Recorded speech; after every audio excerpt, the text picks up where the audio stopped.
Hi, my name's Isie. I'm one of the ICU technicians here at Dove. We had a handful of kind of bottle baby kittens come in. This guy's probably about 2 to 3 weeks old. So we are working on feeding them. They have to be fed very often and with nice warm food to make sure that they have nice warm tummies just because they're so tiny and they're so small. So we're feeding this guy about every 2 to 3 hours.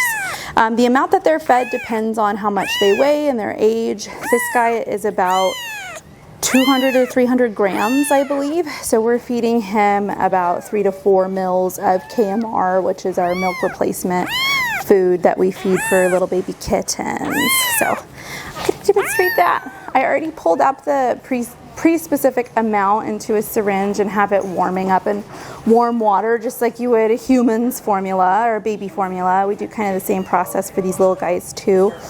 So I'm going to make sure it's not too hot and test it on the side of my wrist here, which it feels perfect. It doesn't feel too warm, because that can happen where you get it too hot, and obviously you don't want to burn their little mouths or their little tummies. So, but this little guy, we have these little miracle nipples that we use. We have different size variations for when they're really, really small versus a bit bigger. This guy's been doing just fine with the size nipple, so that's kind of what I'm going to do for him. And I'm just going to gently restrain him. He's been really great about taking his feedings just fine, but just going to gently hold up his little head and kind of just show him where it is.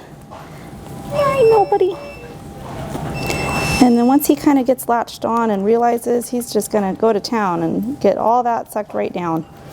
And I love his little ears wiggle. It's my favorite. And he goes, yay!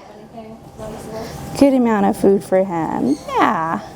And he just took that like a champ, no problem.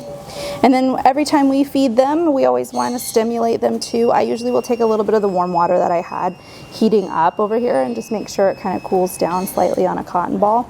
And then just gently kind of stimulate him and get him to go potty, just like his mom would.